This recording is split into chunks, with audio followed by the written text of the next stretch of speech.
Muy buenos días, amado hermano, amigos. Gracias por sintonizar su canal de la Iglesia de Cristo en las Villas. Y nuevamente le deseamos lo mejor en este día de adoración. Vamos a iniciar con una oración. Poderoso buen Dios que está en los cielos, le damos las gracias por este día. Gracias por permitirnos estar una vez más reunidos en espíritu y en verdad, oh Dios, para adorarte. En especial le queremos suplicar que usted nos ayude a través de su palabra a entender más sobre su mente, sobre sus deseos, oh Dios, para con nosotros, Padre. Bendiga también a todas las personas que están alrededor del mundo en adoración. También ayúdenos ahora en el transcurso de esta pandemia, oh Dios, usted siempre tenga el control, Padre, para que pronto podamos reunirnos y gozarnos con nuestros hermanos. Gracias por todo, en el nombre poderoso de Cristo Jesús nuestro Señor. Amén. Bien, hermanos, le damos las bienvenidas a los que nos acaban de sintonizar, ¿verdad? A los que se unen a la transmisión de la clase. También le invitamos a que continúe con nosotros para el estudio dominical, o bueno, el sermón, que es a las 10:30. Y en esta ocasión, como hemos estado tratando a lo largo de este trimestre, es la vida de Cristo. Hemos tratado desde el nacimiento, la niñez, la infancia, la bienaventuranza, la tentación, el inicio del ministerio, el bautismo, algunos milagros hemos estado tratando. Ahora hoy vamos a tratar un tema muy especial, que es acerca de un evento en el cual Jesús escoge a ciertos discípulos, al círculo íntimo de sus apóstoles, y se manifiesta delante de ellos, y esto lo que hace es confirmar la gloria de Jesús. Recuerda que el pasaje clave que hemos estado tratando está en el libro de Juan capítulo 1, versículo 14, que dice así: y aquel verbo fue hecho carne y habitó entre nosotros, y vimos su gloria, gloria como del unigénito del Padre, lleno de gracia y de verdad. Este es nuestro versículo clave para analizar lo que es el estudio trimestral de la vida de Cristo. Como hemos dicho, nosotros estuvimos tratando, la última clase fue proporcionada por nuestro hermano Marlon acerca de la invitación de Jesús. Hoy nos corresponde la transfiguración de Jesús, que ahí usted lo ve en el cronograma, está el 23 de agosto, la transfiguración de Jesús. La transfiguración de Jesús. Ahora vamos directamente a entrar en materia, como diríamos. El capítulo 17 de Mateo inicia con el relato de la transfiguración. Si usted va a Mateo capítulo 17, versículo 1 al 3, usted va a encontrar este evento de la transfiguración, un momento en el que la gloria de Cristo fue revelada. También recordemos que en el evento del bautismo, Jesús fue, por así decirlo, aprobado, bueno, fue presentado o avalado el inicio de su ministerio, a través del bautismo, a través de aquella paloma que descendía y decía: este es mi hijo amado, en quien él tengo complacencia, a él oíd. Ahora estamos aquí frente a otro evento de glorificación de Cristo, que es la transfiguración. Ahora Pedro, que aquí lo vemos nuevamente, como es de costumbre, estar de primero, pretende honrar a Jesús junto con Moisés y con Elías, cuando le dice: bueno, es bueno, Jesús, que estemos aquí, vamos a hacer una enramada, o sea, vamos a hacer como una casita de palo con un techo de hoja para ti, para Moisés y para Elías, y quedémonos aquí. Más adelante vamos a ver cuál es la implicación de esta frase. Sin embargo, Dios detuvo a Pedro, declarando desde lo alto que Jesús es superior a Moisés y es superior a Elías. Eso es algo que también vamos a desarrollar en el transcurso de la lección. Esta escena nos deja una gran enseñanza en cuanto a quién debemos escuchar en esta era cristiana, a quién nosotros debemos escuchar, a quién le debemos poner atención y sobre quién Dios ha dejado la autoridad en cuanto a asuntos religiosos. ¿Acaso es Moisés? ¿Acaso es Elías? ¿O acaso es sobre Jesucristo? Mateo capítulo 17, versículo 1 al 8 dice: 6 días después Jesús tomó consigo a Pedro, a Jacobo y a Juan su hermano, y lo llevó aparte a un monte alto, Y se transfiguró delante de ellos, y su rostro resplandeció como el sol, y sus vestiduras se volvieron blancas como la luz. Y aquí se le aparecieron Moisés y Elías hablando con él. Entonces Pedro, tomando la palabra, dijo a Jesús: Señor, bueno es estarnos aquí. Si quieres, haré aquí 3 enramadas, una para ti, otra para Moisés y otra para Elías. Mientras estaba aún hablando, he aquí una nube luminosa los cubrió, y salió una voz de la nube diciendo: Este es mi Hijo amado, en quien me he complacido. A él oíd. Cuando los discípulos oyeron esto, cayeron sobre su rostro y tuvieron gran temor. Entonces se les acercó Jesús y tocándolos dijo: Levantaos y no temáis. Y cuando alzaron sus ojos, no vieron a nadie, sino a Jesús solo. Vamos a empezar con lo que es el contexto de la transfiguración, o sea, sobre qué se basa o sobre qué lugares, elementos se basa esta transfiguración, disculpe, o este suceso, era la palabra que estaba buscando. Ahora, el lugar, se nos habla de un lugar. Primero se nos dice la cima de los, se nos dice en el versículo 1 dice: 6 días después Jesús tomó consigo a Pedro, a Jacobo y a Juan, su hermano, y los llevó aparte a un monte alto. Observe que se nos dice el lugar. La cima de los montes siempre han jugado un rol importante en cuanto a las revelaciones y las liberaciones de Dios. ¿Qué quiero decir con esto, hermano? Que la mayoría de las veces cuando se va a revelar algo, tenía que ver con la cima de algún monte. Por ejemplo, Noé y el arca en el monte Ararat. Dice Génesis capítulo 8, versículo 4, que el arca reposó en el monte Ararat. Ahora, Moisés también recibió la ley en el monte Sinaí. Éxodo capítulo 24, versículo 1, 16 y Éxodo capítulo 43, versículo 1 al 5. Observamos que en cuanto a revelación, los montes han jugado un rol importante en la historia bíblica. Otro ejemplo es Moisés miró la tierra prometida desde el monte Nebo, Deuteronomio capítulo 13, Deuteronomio 34, versículo 1 al 4. Otro ejemplo fundamental en cuanto a montes es que Elías confrontó a los profetas de Baal en el monte Carmelo. Primera de Reyes capítulo 18, versículo 19 al 40. Recuerde que Elías había, por así decirlo, le había dicho o había instado a los profetas de Baal a que descendiera fuego había desafiado a los profetas del Baal que descendiera fuego del cielo, y él también respondería con que Dios iba a enviar fuego del cielo.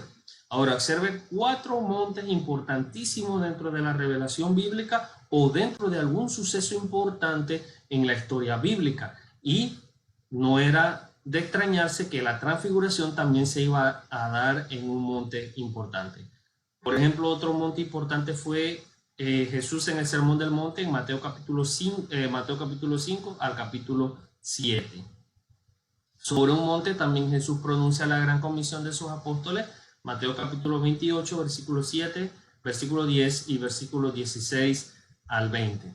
Desde el monte de los olivos Jesús ascendió al Padre, Hechos capítulo 1, versículo 4 al 12. Observe cómo los montes jugaron un papel importante dentro de la historia bíblica. Ese fue el lugar. No se nos dice qué monte es. Más adelante vamos a ver supuestamente qué montes dice la historia o la cultura o la costumbre, qué monte dicen que es este monte de la transfiguración, pero en el texto bíblico no se nos dice el nombre del monte. Evidentemente, muchas de las cosas que Dios oculta en ocasiones es para que nosotros no prestemos o le rindamos honor o lo pongamos como ídolos.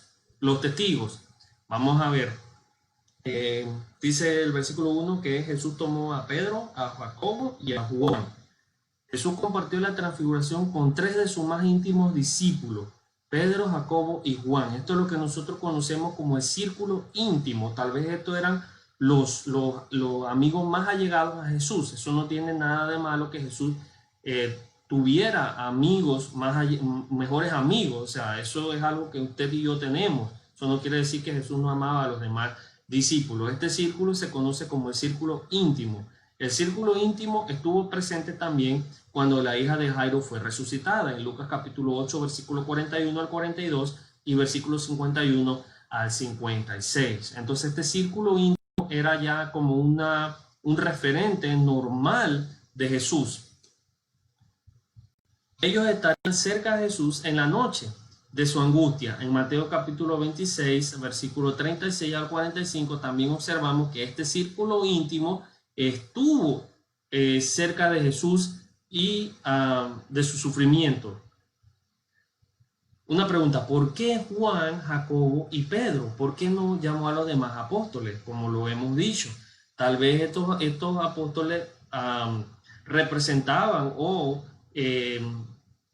eran más amigos, o sea, eran amigos más íntimos de Jesús, con los cuales él compartía mucho más tiempo que con los otros discípulos. Aquí dos posibles razones por las cuales él escogió a esas personas. Posiblemente al mantener pequeño el número de observadores, Jesús podía más fácilmente prevenir que refirieran este evento hasta que fuera el momento correcto. Esto quiere decir que si él se transfiguraba a los 12 discípulos, era más probable que el evento saliera a relucir antes de lo que él pretendía que el evento saliera a relucir. Mateo capítulo 17, versículo 9. Si recordamos, dos de lo que él llevó al monte de la transfiguración hablaron de la transfiguración en sus escritos. Pedro, en 2 de Pedro capítulo 1, versículo 16, y Juan tal vez se refirió a esto en Juan capítulo 1, versículo 14, donde habla de que, y el verbo habitó entre nosotros, lleno de gracia y de poder, lleno de gracia y de poder, parafraseando el texto.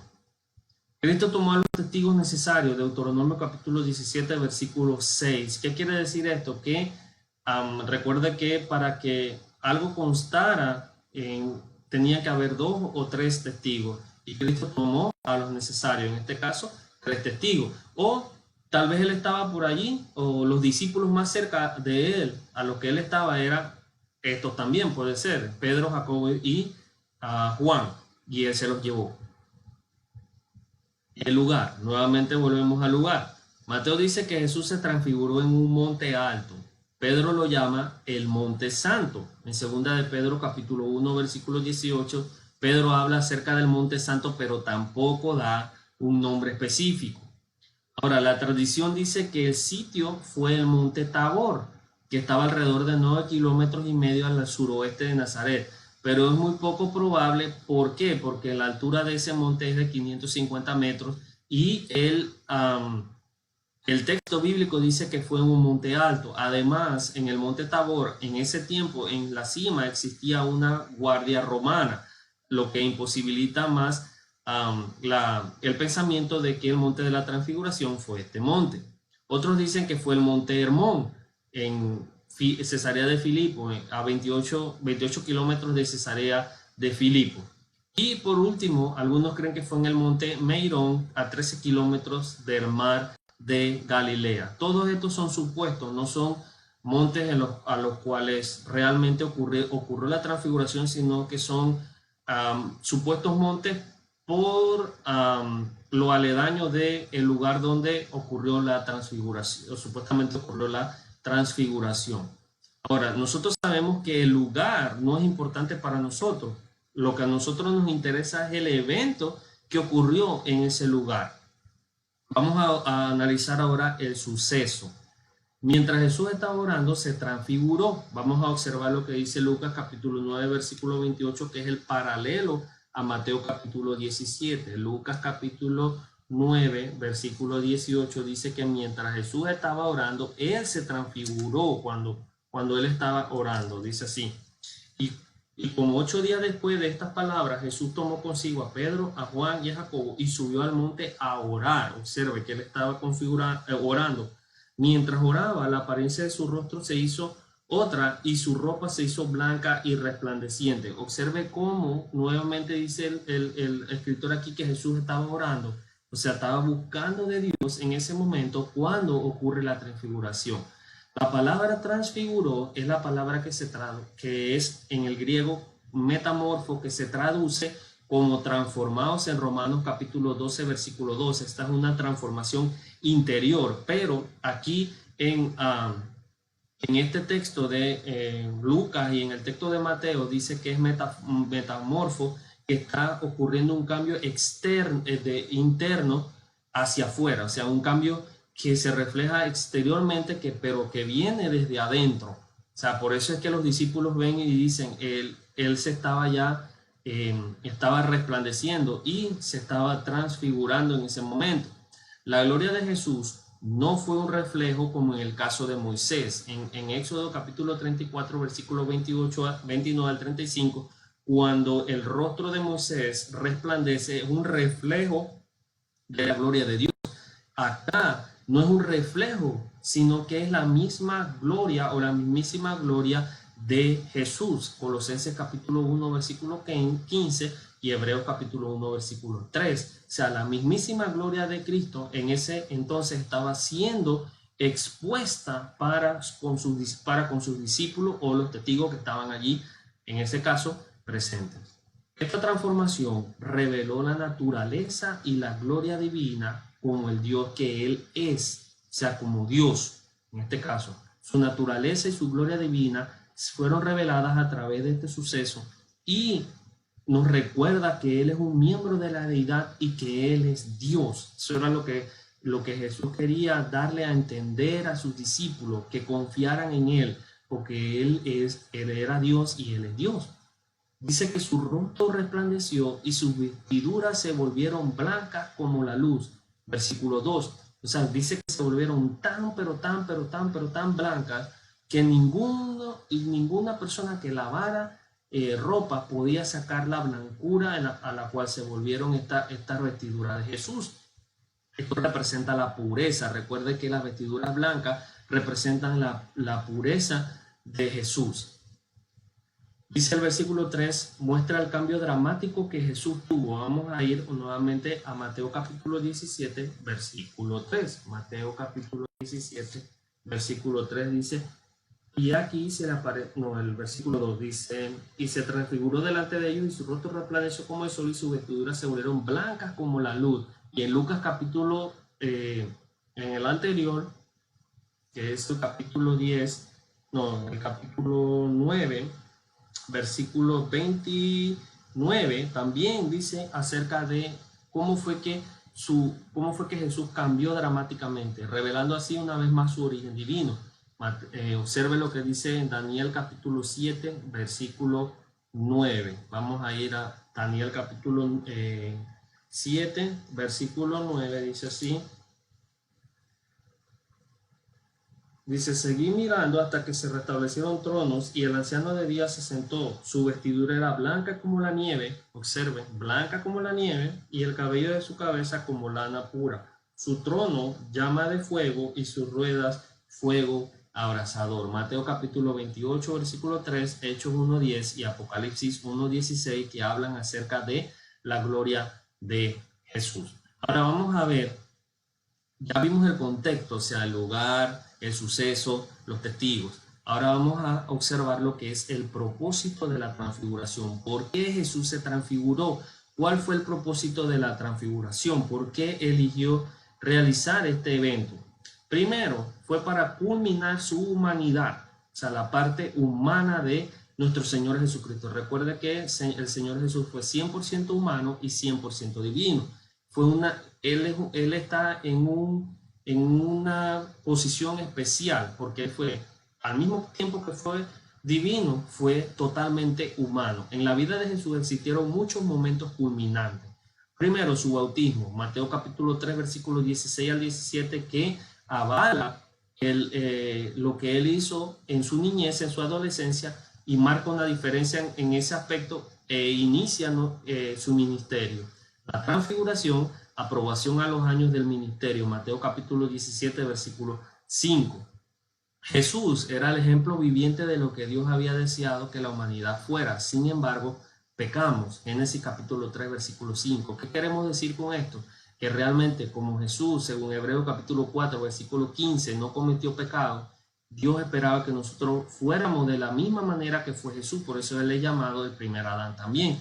pero nosotros caímos y pecamos, por lo cual nosotros necesitamos que alguien viniera y pagara un precio por nosotros para que nosotros pudiéramos ser redimidos. En este caso fue nuestro Señor Jesús. Dice Romanos capítulo 3 versículo 23, porque todos pecaron y están destituidos de la gloria de Dios. Primero fue para confirmar su humanidad, o sea, nosotros la transfiguración confirmaba eso, confirmaba que él era 100% humano y que era 100% Dios.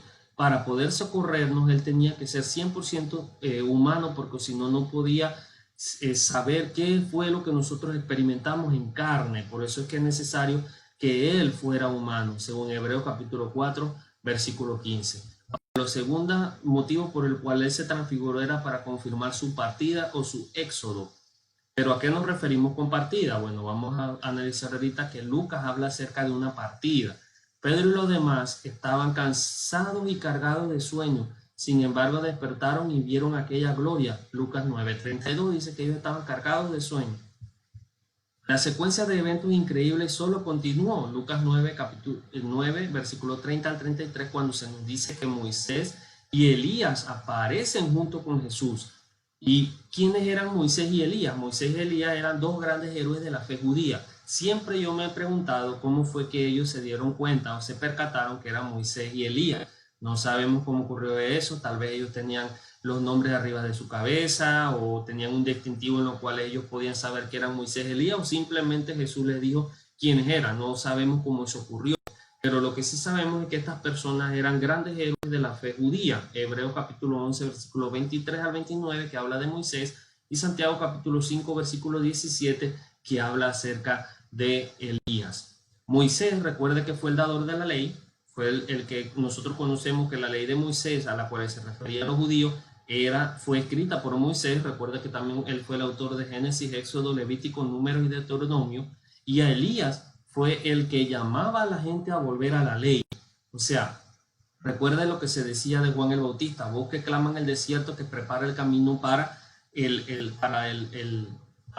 Mesías. Sin embargo, Elías era una persona que luchó con el pueblo para que el pueblo retornara a la ley, o sea, que practicara la ley. Tenemos al dador de la ley y tenemos al que abogaba por la ley.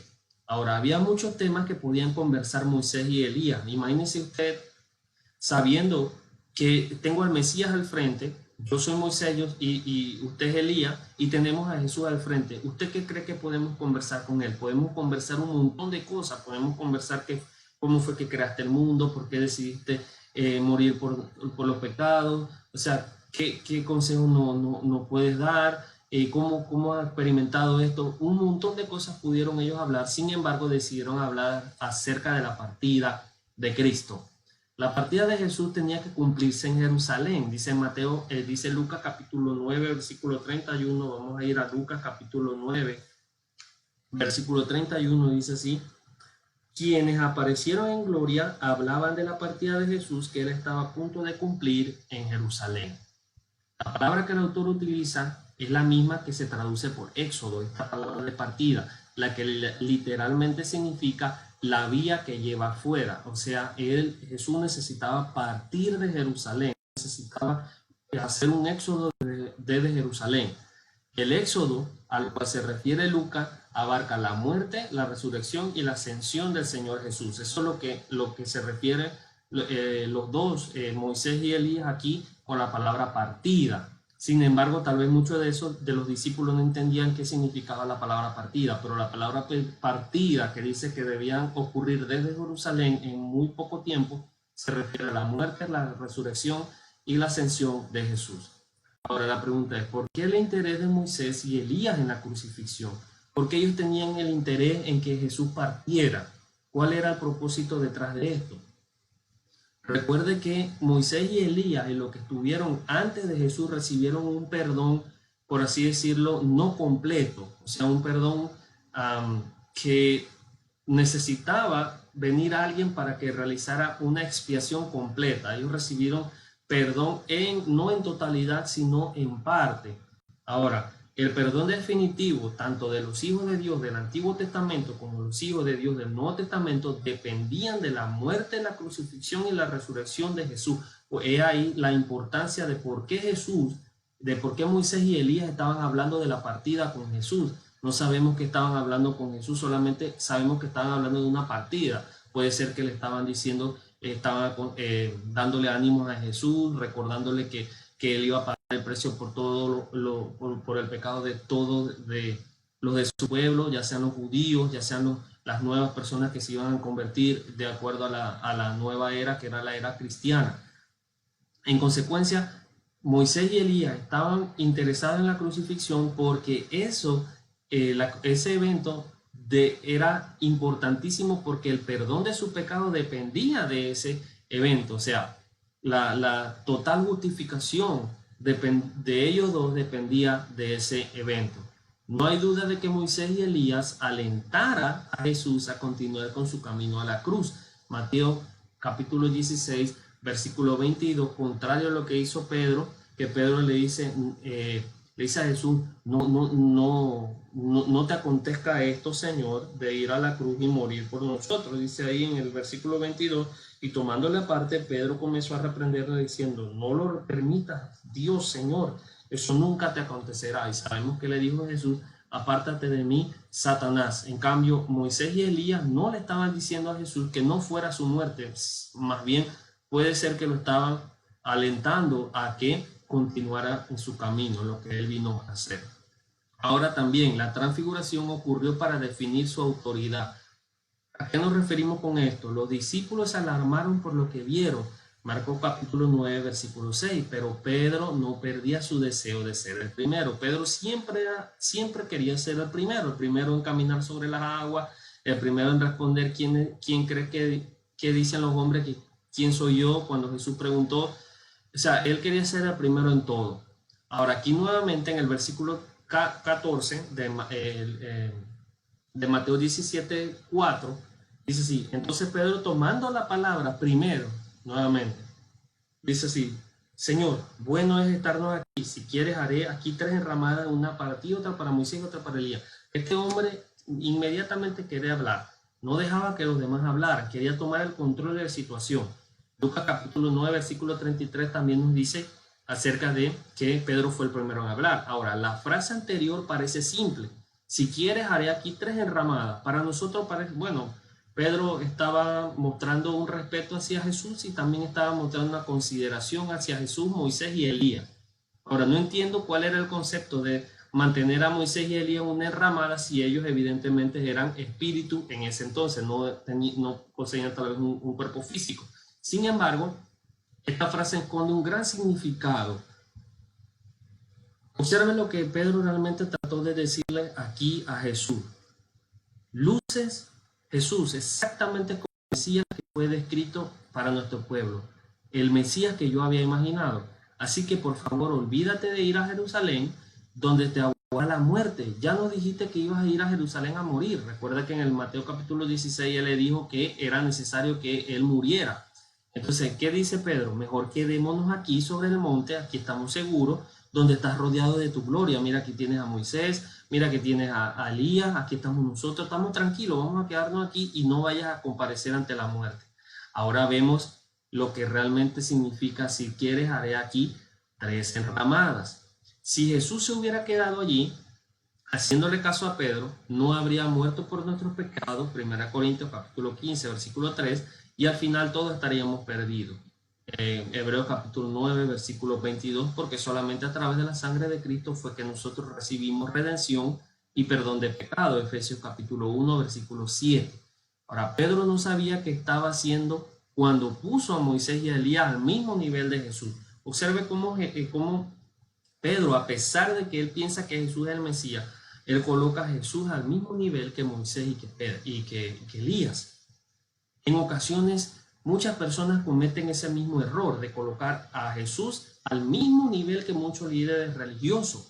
Muchos dicen Jesús está al mismo nivel que Buda, Jesús está al mismo nivel que Mahoma. Qué bonitas enseñanzas da Jesús. Y dicen, pero qué bonitas enseñanzas también tiene el islamismo, O qué bonitas enseñanzas también tiene Siddhartha Gautama, ¿verdad? Buda. O qué bonitas enseñanzas yo puedo encontrar en Krishna.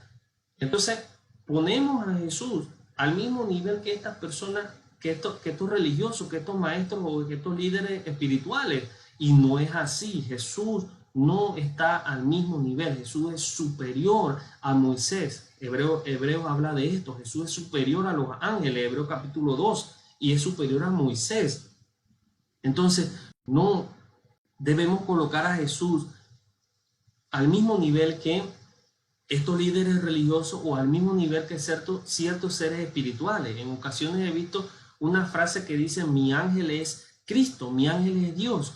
Esa persona no sabe lo que está realmente colocando, porque Jesús no es un ángel. Jesús no está al mismo nivel que un ángel. Él es superior a los ángeles y él es superior a Moisés.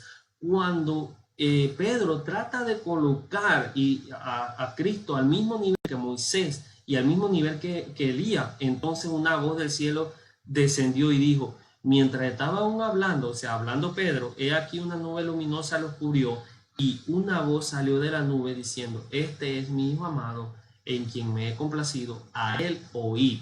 ¿Qué quiere decir esta frase que le dice Dios a los discípulos? Yo sé que ustedes aprecian a Moisés, sé que aprecian a Elías, sé que Moisés fue el dador de la ley, pero este es mi hijo, a él oíd. De ahora en adelante, lo que ustedes vayan a hacer necesita ser aprobado por Jesús. O sea, Él es la persona que le va a indicar cómo las cosas se deben hacer. Y recuerden lo que dice Hebreos capítulo 1, versículo 1 al 2, dice que Dios, habiendo hablado de muchas maneras, por muchas formas, a través de los patriarcas, de los profetas, de muchas veces a través de los patriarcas profetas, nos habla ahora a través de su Hijo, el cual es la imagen misma de su gloria. Entonces, nos habla a través de su Hijo. Esas mismas palabras son las que deben retumbar hoy día, acompañadas de: no oigan a ninguno que se haga llamar vocero especial de Dios. En la actualidad, amigo, hermano, no existe ningún vocero especial de Dios. O sea, no existe un profeta de Dios, no existe un apóstol, no existe una persona que puede decir: bueno, Dios me ha hablado a mí, esto es lo que yo tengo que decir de parte de Dios. Eso no existe. Porque Hebreos capítulo 1, versículo 3 dice que Dios ha hablado a través de su Hijo.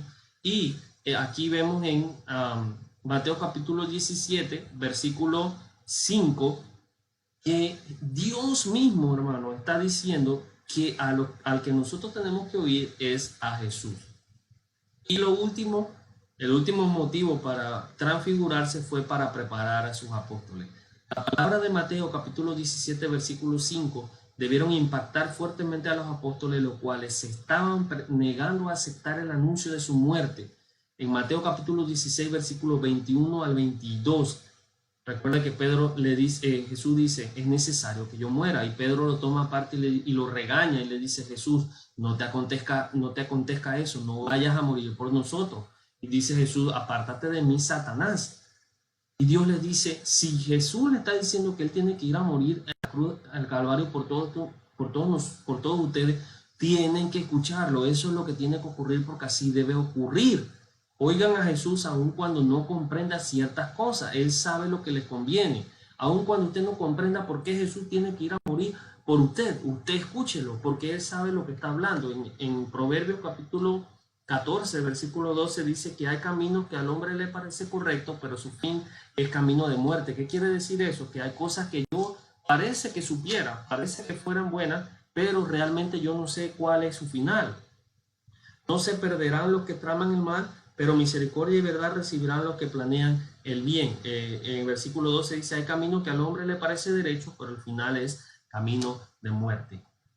Proverbios capítulo 16, versículo 25 también. Ahora, nuestra sabiduría siempre es limitada, hermano. Nuestro pensamiento siempre es limitado. El mismo Isaías dice: así como los altos son los cielos de la tierra, así son mis pensamientos de vuestros pensamientos, le dice a los seres humanos.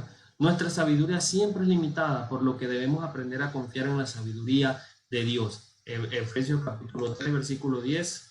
Vamos a ver lo que dice Efesios capítulo 3, versículo 10, acerca de confiar en la sabiduría de Dios. Dice de la siguiente manera: al fin de que la infinita sabiduría, observe el adjetivo, la palabra infinita sabiduría de Dios sea ahora dada a conocer por medio de la iglesia a los principados. La sabiduría de Dios siempre será infinita, la de nosotros es una sabiduría finita. Los apóstoles sintieron temor. Mateo capítulo 17, versículo 6 dice que ellos se postraron y tuvieron temor. Sin embargo, a Jesús se le acercó y les dijo, no temáis. Mateo 17, 7, y cuando se levantaron, no vieron a nadie más, solamente a Jesús. Los discípulos no entendieron lo ocurrido. Muchas veces no entendieron lo que hacía Jesús. Muchas veces no comprendían las enseñanzas de Jesús. Pero ellos habían visto la deidad de Jesús, la glorificación de Jesús, el poder y la magnificencia de Jesús en ese evento de la transfiguración. Habían escuchado a Moisés y a Elías que Cristo debía morir en Jerusalén. Dice, bueno, no es suficiente que yo les diga que tengo que morir. Entonces Moisés también le va a decir eso y Elías también le va a decir que es necesario que el Cristo padezca y que muera en Jerusalén. En esos momentos tal vez no entendían muchas cosas, pero era suficiente preparación para el momento. Recuerde que Juan capítulo 14, 26 dice que el Espíritu más adelante le iba a recordar las cosas que ellos tenían que hablar. Conclusión, este es mi Hijo amado en quien me he complacido, a él oíd. ¿Qué aprendimos nosotros acerca de la transfiguración? Piense por un momento, ¿qué tal si usted hubiera presenciado a Jesús transfigurarse? ¿Cuál hubiera sido su reacción o mi reacción? ¿Qué nosotros hubiéramos hecho? Ninguno de nosotros ha visto la gloria de Jesús. Usted no ha visto la gloria de Jesús en su esplendor.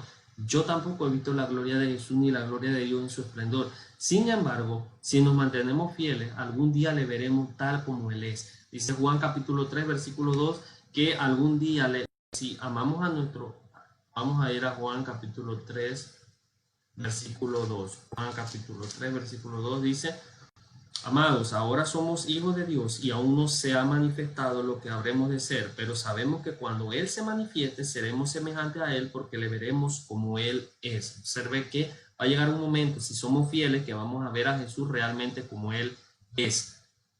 El propósito de la transfiguración fue, recuerde, culminar la humanidad de Jesús, primero.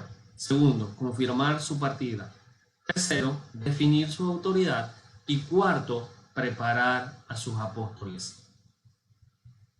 Este es mi Hijo amado en quien me he complacido. A él oíd. Hermano, amigo, si usted desea en el futuro ver la gloria de Jesús, debe oírlo cuando le dice que usted debe oírlo. Cuando dice Jesús que debe escucharlo a Él, Juan capítulo 3, versículo 16, dice, el que creyera, el que creyere en mi Hijo tendrá vida eterna. Dice, de tal manera amó Dios al mundo que envió a su propio Hijo unigénito para todo aquel que crea en Él tenga vida, no se pierda más, tenga vida eterna. Juan capítulo 8, versículo 24. Si usted quiere ver a Jesús con toda su gloria, debe creer en Él. Marcos 16, 16. El que creyere y fuere bautizado será salvo, mas el que no creyere será condenado. Si usted quiere ver a Jesús en su gloria, debe arrepentirse. 2 Corintios 7, 10 dice que el arrepentimiento o la amargura que es según el mundo produce, según Dios, produce vida eterna, pero el arrepentimiento que es según el mundo produce la muerte. Confesar. Romanos capítulo 10, versículos 9 al 10, que si confesares con tu boca que Jesús es el Señor y creyeres en tu corazón que se levantó de los muertos, serás salvo. Porque con el corazón se cree para justicia, pero con la boca se confiesa para salvación.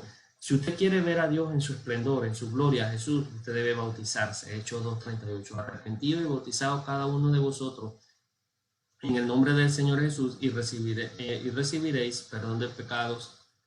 Parafraseando el texto, Hechos capítulo 2, versículo 38. Y debemos serle fiel hasta la muerte. Lucas capítulo 9, versículo 23. Lucas capítulo 9, versículo 23. Así que, hermano, le doy las gracias porque usted tomó un tiempo para entender y aprender acerca de la palabra de Dios. Gracias por tomar ese tiempo. Gracias también por asistir a la adoración virtualmente a través de este canal de la Iglesia de Cristo en Las Villas. Y le instamos a que se quede con nosotros para el sermón que siga a las 10:30 y también que nos acompañen en la siguiente serie de lecciones del trimestre y también el otro domingo. Y le deseamos una excelente mañana, un excelente día y un excelente inicio de semana. Hasta luego y que Dios le bendiga.